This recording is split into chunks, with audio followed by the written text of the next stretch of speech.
Welcome back to the world with Randall Williams. Today we are diving into the world of music, and I don't need to say too much, folks. Kendrick Lamar dropped his album project mixtape. Well, let's just call it an album because I think he's past the mixtape point at this point. He dropped his new project GNX, and it's a heater. It's a heater. But before we dive into what I think about it, I want to take you back to earlier in the day. My boy Jugon texted me the link to the snippet that Kendrick uploaded on the Jojo Ruski Instagram and on YouTube. In some ways, teasing or announcing the album. The snippet wasn't actually on there, which, you know, but I press play on that. I'm like, oh, we locked in. He's coming before the end of the year. Next thing you know, I get the Kendrick tweet notification that he had tweeted something, GNX. I click it, it's an album link. I'm like, oh. Unfortunately, I was at work when it dropped, so had to put the noise canceling mode on, and I locked in.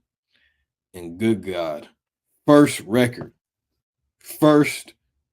whacked out murals. Nah, man, it's everything you wanted to hear from him in that record. Off rip. How do you feel about the Super Bowl? How you feel about Snoop? And then if you want to know, how he feels about the culture, it's all throughout this whole thing. All throughout this whole thing. Now, before we go any further, I want to say I am kind of surprised and shocked that Kendrick dropped this before the Super Bowl. From a business standpoint, 123 million people in the US watched the Super Bowl last year. And it feels like, for the most simultaneous eyes on you, that you would want to drop right after then or right before then, something around that time. I don't know nobody at TDE. I've met a couple people, but know them would be overstating it. Or PG Lang. They have their own calculus, their own mathematics over there. And I mean, perfect timing for me because I'm a fan. You can drop whatever you want, whenever you want. But I am kind of shocked at that you would drop something like this before. Everyone is kind of teasing, from DJ Head to a couple TDE members and some other people around who seem to be close to Kendrick or adjacent, West Coast adjacent, are teasing that more is to come. I don't know what that means, but if more is to come, then we're in for it. We're in for it. One of the things I've been listening to a lot of DJ Head, he said that, and he's kind of become this West Coast spokesperson, and he walks the line very perfectly of saying a lot but not saying anything at all. And he can't hide anything on his face. That's the funniest part about it, is that if you watch the bigger picture, if you watch Effective immediately, the looks on his face, like, something, like you're not saying something, but you can see the excitement in his eyes. And he tweeted MTC today. There was someone who replied to it that said more to come, and if that's the case, and he doubles back in January or in February, we're in for a monster 2025. I feel like there are records on this that can be performed at the Super Bowl, so why don't we jump right in? Whacked out murals, oh my goodness, just the flows, getting straight to the point of what I wanted to hear from Kendrick. I thought that, Snoop in the situation or in the rap beef with Kendrick and Drake, he never clearly picked a side. It felt like the West Coast was unified, and I won't say that he wasn't, but he did post a tailor-made thing. It was just kind of weird, considering the history of the West Coast and rap and the way that they stand together. And for him to do that, I don't know if he would call it an endorsement, or if he was instigating or whatever it was. It was weird. And for Kendrick to say, like, it made me feel some type of way about it. I'm gonna go grab the lyrics because I want to be able to say them off rip. Come on, Genius, load. Let's see. Read all the lyrics. Whacked out murals. For Kendrick to say, Snoop posted Taylor made. I prayed it was the edibles. I couldn't believe it. It was only right for me to let it go. I'm like, yo, he really watches everything. And then for earlier, a couple lines earlier, used to bump the Carter 3. I had my Rolly chain proud. Irony, I think my hard work let Lil Wayne down. It's like, wow. Because I mean, I think Kendrick and Wayne have the Mona Lisa record, which they going back and forth, going crazy on there. Um, Obviously, Wayne felt a way about the Super Bowl, and he kind of sounded like he expected it to be him, and all of his responses that he was heartbroken and this and that. And um, I know that Kendrick has the utmost respect and love for Wayne, just based on how he takes influence from him in his rapping. If you remember when Wayne was going through the label issues or whatever, he announced that he retired. Kendrick gets on Instagram at the time and is rapping Wayne versus Drunk as Hell, um, screaming like "No, nigga, no!" Like he's going crazy. Um, so Kendrick's love for Wayne, I think, is unparalleled. And so I think for him to maybe see that from Wayne or see the way the situation played out, obviously Wayne is a mentor and very much responsible for us knowing Drake. Not saying that Drake hasn't put any work in, but just us being introduced to him and co-signing him and stuff like that. I thought it was interesting. I wonder where things go from here. One of the things that Super Bowl performers have are co-performers. Kendrick is headlining. I have no doubt at this point in time that there will be some surprises. It makes sense for Wayne to be there, but there is a lot of stuff to work out between now and then. I mean, how would Drake feel if Wayne got up on a stage and performed whatever he performed? I don't think that it would be a situation where they perform a record together. They just don't have any. But whatever record that, if Wayne did perform at the Super Bowl, I mean, it looks crazy. It just would look kind of crazy. So I don't know that Wayne needs Drake's permission, but I can't imagine anybody at YMCMB or Cash Money um or OVO being happy about Wayne stepping on stage with Kendrick, especially with the way that OVO has been um, you know, acting lately with the things that they've just been upset, and rightfully so. But we can get into some questions that I'd have for them a little later. We got the broccoli. We finally got the broccoli and squabble up. And I think when you're an artist who is as big as Kendrick or Drake or Cole or even Future, snippets are a dangerous, dangerous game, because when you have snippets, if they are fire, you either have to drop them like it feels like you have to drop them fairly quickly, or you run the risk of everyone anticipating this record for so long, and then it comes out and everyone's like, it was all right. It was all right. Like, and for Squabble Up to live up to it, I don't know who sampled on that, but that shit got to bounce to it. I know that's gonna go crazy. I mean, I was out at the West Coast for the Pop Out show, and Not Like Us was going off, and Euphoria was going off. It's gonna be time for another West Coast trip. Luther, and another Kendrick and SZA collaboration. I think this is their first one since Doves in the Wind. Um, Kendrick didn't have a feature on SOS. Trying to think of what they could have collaborated on between now and then. I don't think. The Black Panther album as well. Um, they had All the Stars. I think this might be their first collaboration since then. Did not disappoint. That's a jam. One day I'm going to break down how I try to break down an album with hits and what I like and what I don't like. But one of the things that I think all albums need is a jam. On SOS specifically, the jam is Snooze.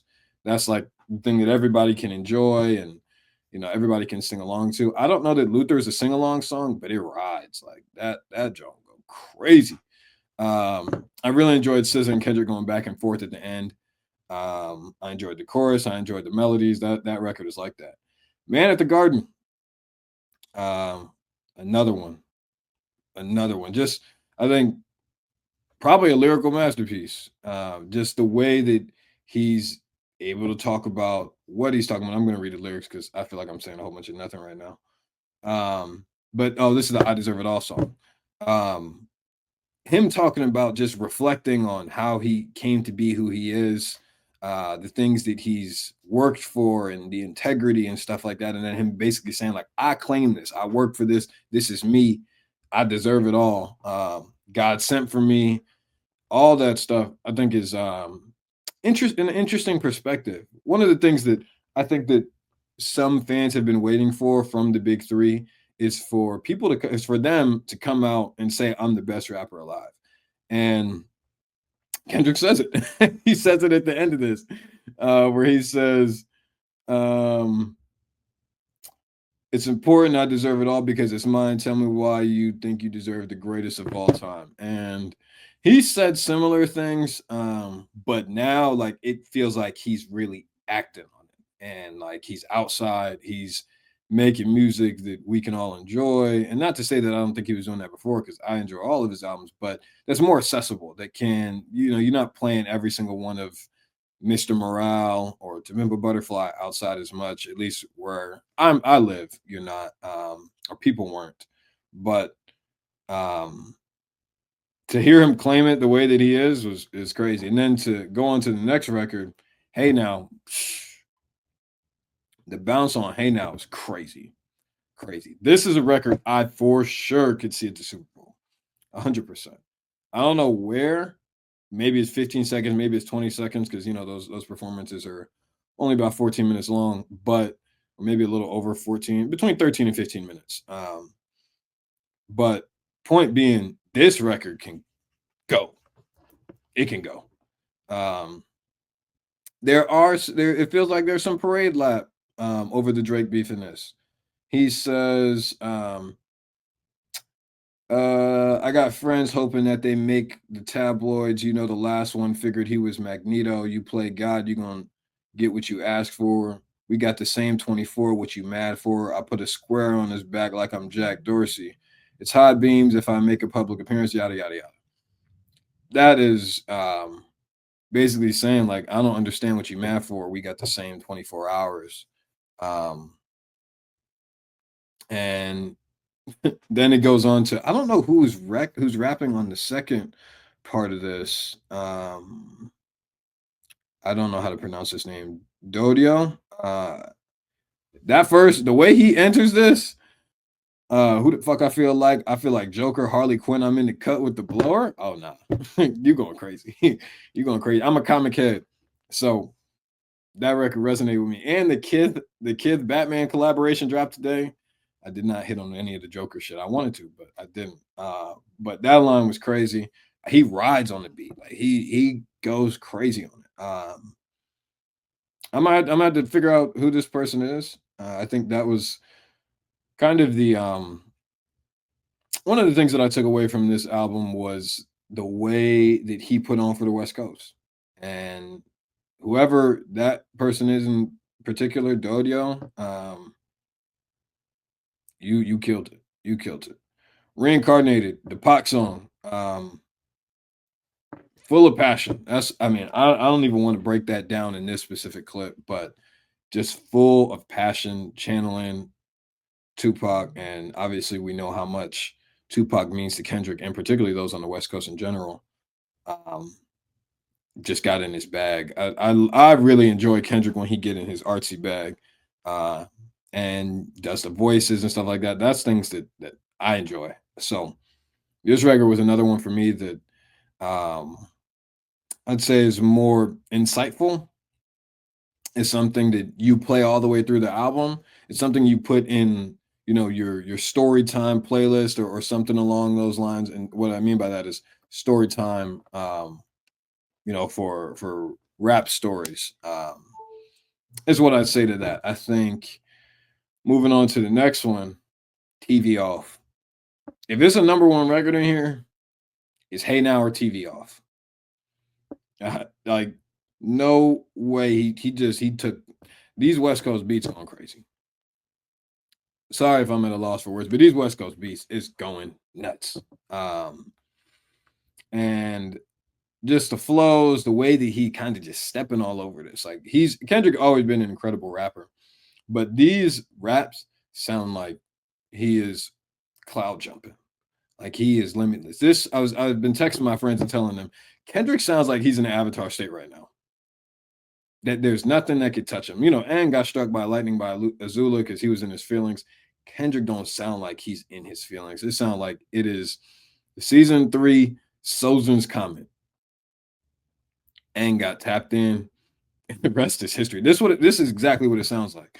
And then of course, he is this the mustard one? Uh yeah, it is. He yelled mustard. If mustard don't use that at some point, I know that the mustard on the beat hoe is legendary, but if he don't use that on whatever comes next, I don't know what it will be. But he has to use that. He has to use that. And the back half of this floats too. Um, there are a lot of West Coast rappers on here who I was unfamiliar with. I saw some of them at the pop out. I recognize a couple of these names. It's been 6 months, or yeah, almost 6 months since the pop out. So not exactly tapped in as I should be. Dodger Blue. If there was a track that I thought would have been a little bit more jumpy, I thought it would have been Dodger Blue just because of the Dodgers fresh off the World Series and Not Like Us is the anthem on the West Coast right now, but uh I thought that this would have just had a little bit more jump to it. That's not a critique, but this is another vibe, I'd say. It doesn't have the exact energy that the other two that I said previously, but I think it's a good vibe. Good vibe that you can ride in a car to, that I think can still be played outside. Peekaboo. Peekaboo. What they talking about? They talking about nothing.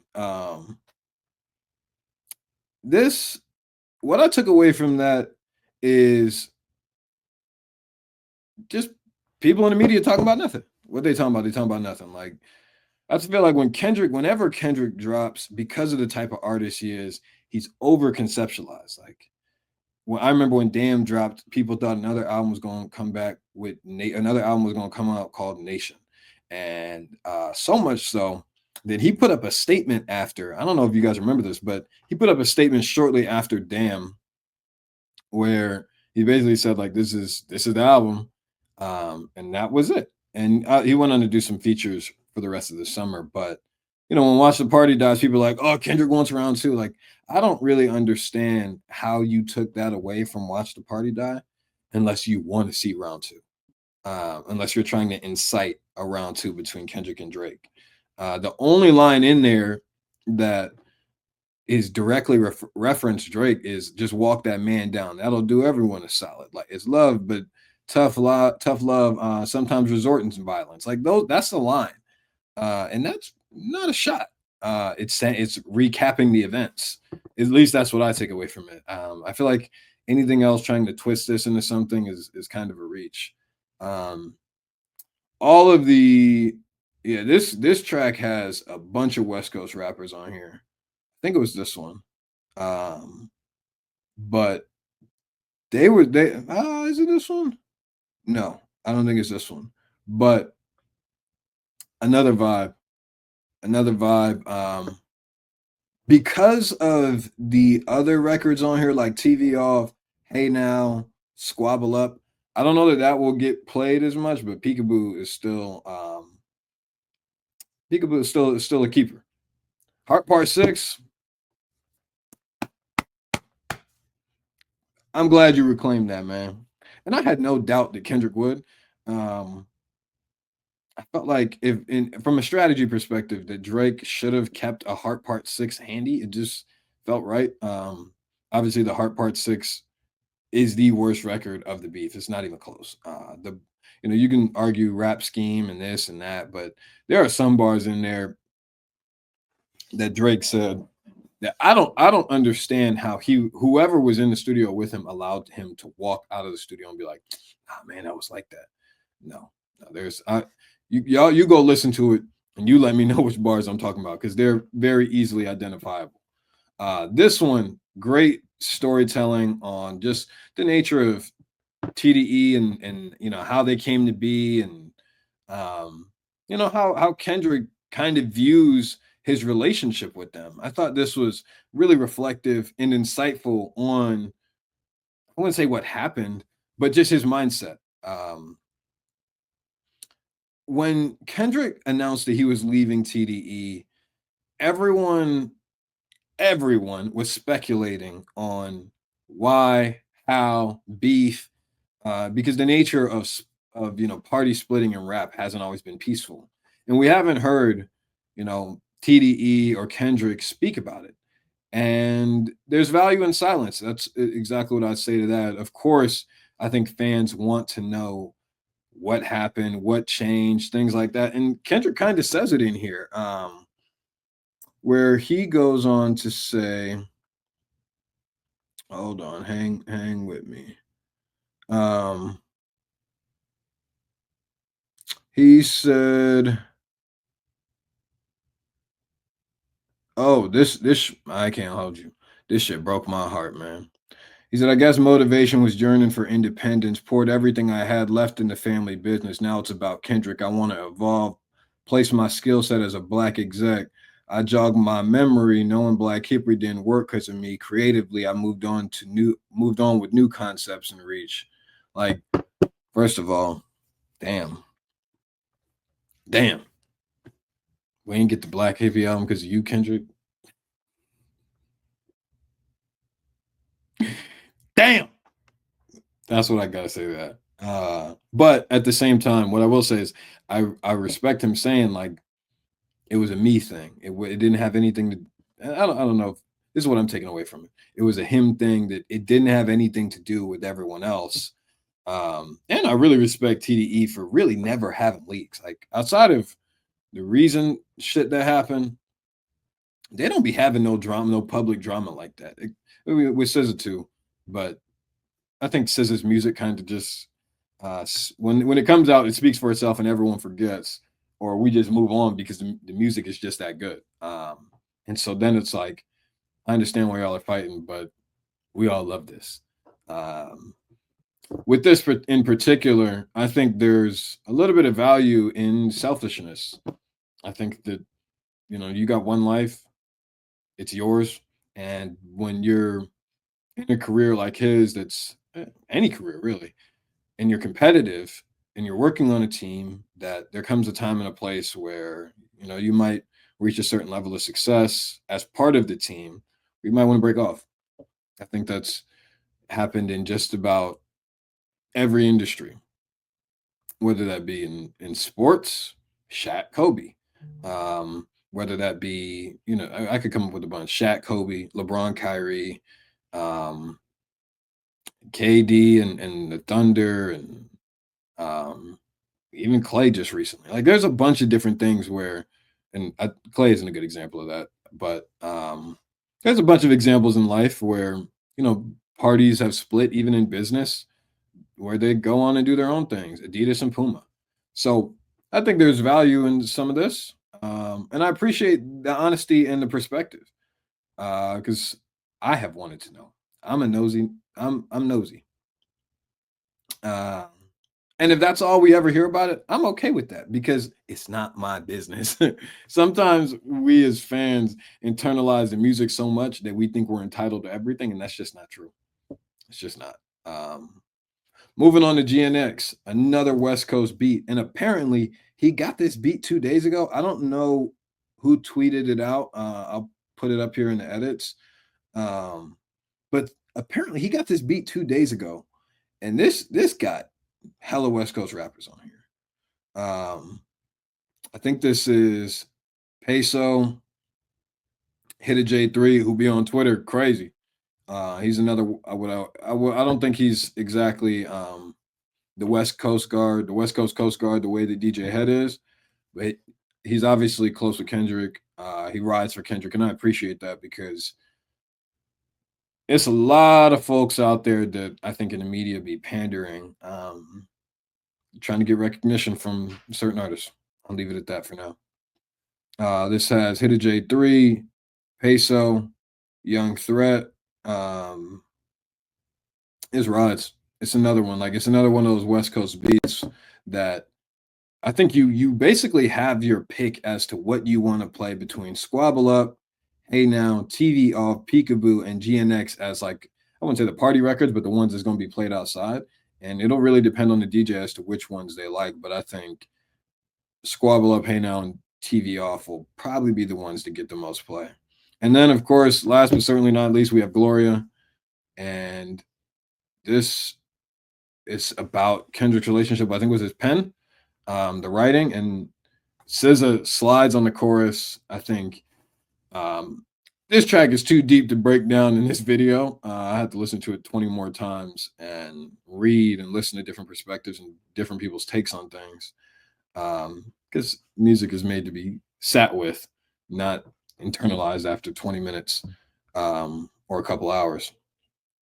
But there's some lines in here that I think he's talking about the writer's block, his relationship with writing, and I'll have to dive into it a little bit more, but I really liked it. I think both of the SZA songs on here, both of the Kendrick and SZA collaborations on here were very good. It makes me want the two of them to collaborate more. um, but all in all, this project right now for me is no lower than an 8. No lower than an 8. It just slides. It slides. Like it's 44 minutes of heat. 44 minutes of heat. Like there's no real to me, there's no low point in the album. And if someone said like Reincarnated was a little slow, fine. Don't care. But everything else slides from start to finish. And the energy on here, the greatest rapper alive, the greatest rapper ever, energy is something that I appreciate. Point blank period. I'm excited to see what comes next. Who knows what comes next? Everybody keeps talking about is Kendrick coming back? And if he does, we're in for it. A colleague of mine, Lucas Shaw, who's the managing editor of the entertainment team at Bloomberg, he reported that Kendrick is on a stadium tour. So the thing that I want to finish off on with this video is, can Kendrick do a stadium tour with this album and with the albums of the last year? And I'd say I'm a little cautious of that. I've been to 3 Kendrick shows now, 3 or 4 Kendrick shows, and he does do the slow records, like but some of these deeper songs, yeah, you tend to leave them off. It can kill the crowd. Um, I think that I was talking to somebody earlier, and I think there's probably 6 to 7 songs, and he has the control. He could perform this whole thing and shut me the hell up. But I think there's 6 to 7 songs on here that he could take to a stadium, maybe 8, pushing it. In combination with Euphoria, Not Like Us, Like That. And if you want to do 616 in LA, I doubt we will ever hear Meet the Grams performed. But there's and then you throw back you put the throwback tracks on there from Mr. Morale, Damn, Good Kid, Mad City, To Pimp a Butterfly. You do have enough. Do I think that people want to hear some of those throwbacks from Mr. Morale and the ones that preceded? I'm not sure. I think that they are good in the moment, but I think fans might want a little more. This is incredible right now. But if it is a stadium tour, the difference between an arena and a stadium houses football teams most times, an arena houses basketball teams. The seating difference is often, anywhere from 15,000 to 25,000 versus 45 to sometimes 60, 70,000 people. If it's a stadium tour, I think more is needed. More is needed, or someone else is going to need to be on that tour.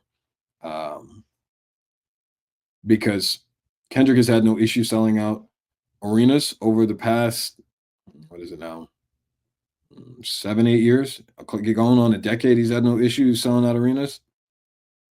Stadium is something that rappers hardly ever do. Artists hardly ever do. So if it is indeed a stadium tour, I anticipate him doubling back. But we'll have to see. That's all I got for you all today. I hope you all enjoyed this. Like, comment, and subscribe. And we'll see you all next time. Go enjoy GNX by Kendrick Lamar. This is The World with Randall Williams. Be easy.